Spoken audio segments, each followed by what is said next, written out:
113 years before Operation Sindoor, an operation no less daring was undertaken in Delhi against a foreign enemy. On 23rd May this year, Trinamool Congress leader Abhishek Banerjee paid tribute in Japan to the mastermind of that operation. The name of the mastermind of that operation that I'm talking about is Rash Behari Bose. He's a noted Bengali revolutionary, in fact, one of the finest among the armed revolutionaries who came from Bengal. Now, what happened roughly 113 years ago? On 23rd December 1912, one Bengali revolutionary, Bashanta Kumar Bishwas, along with Joravar Singh, threw a bomb at then Viceroy of India, Lord Hardinge. The bomb did not kill Lord Hardinge, it injured him, but killed his servant who was holding a parasol. Now, funnily, after this failed assassination attempt, Rash Behari Bose went back to Dehradun where he was working and held a series of protest rallies against this very operation, against the assassination attempt of Lord Hardinge. So much so that when Lord Hardinge came out of the hospital, the British chose Rash Behari Bose as one of the people who'd lead, who'd lead a delegation to greet Lord Hardinge once he came out of the hospital. But this cover of being pro-British while actually being a top Bengali revolutionary did not hold for long, and Rash Behari Bose went to Japan where he spent the rest of his life trying to establish contacts among Indian revolutionaries outside India against the British Empire.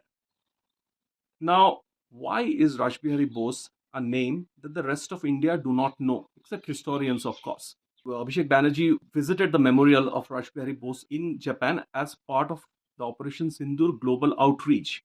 He was part of the all-party delegation that had gone to various countries to talk about Operation Sindoor. Now, about Rash Behari Bose, there are two recent and important books. One is by Sanjeev Sanyal. The book is called Revolutionaries. The other, Story of How India Won Its Freedom. And there is a biography of Rash Behari Bose by the writer Proshun Roy. Very interestingly, Sanjeev Sanyal says that there is a sense that armed revolution in India were haphazard events. And India got its independence because we, the Indians, told the British to leave and they gently left. But it was not so. In the revolutionaries, Sanjeev Sanyal shows how from the late 19th century to 1946 to around 1946, all the armed revolutionaries were tied by a common string. It was like a relay race with one set of revolutionaries handing on the baton to the next generation of armed revolutionaries. And one of the biggest figures of that time, during that era, was Rash Behari Bose.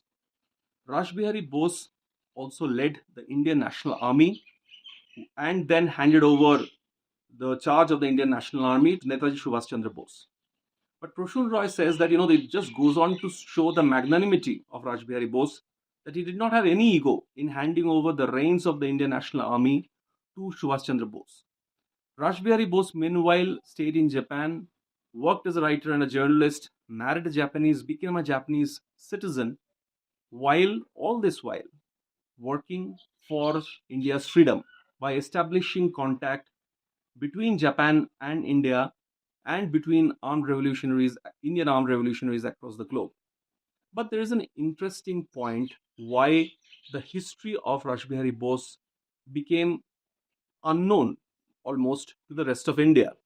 If you look at archival records, you'd see that while Rash Behari Bose was in Japan, he established contact with Veer Savarkar. In fact, there were regular exchange of letters, and Rash Behari Bose also invited Veer Savarkar to open a branch of the Hindu Mahasabha in Japan. Was it because of this? Because of the fact that he had such close ties with what is broadly known as the Hindu right, that post-independent Indian history writing ignored him completely? Academic Satanik Paul said that, in the Nehruvian era, when history was being written, Rash Behari Bose stuck out like an inconvenient truth. Because if you spoke about him, if you wrote about him, the fact that he was so close to Veer Savarkar and to the so-called Hindu right would have come to the fore. But now, with Trinamool Congress leader Abhishek Banerjee paying tribute to Rash Behari Bose, it remains to be seen whether his story becomes more mainstream in India.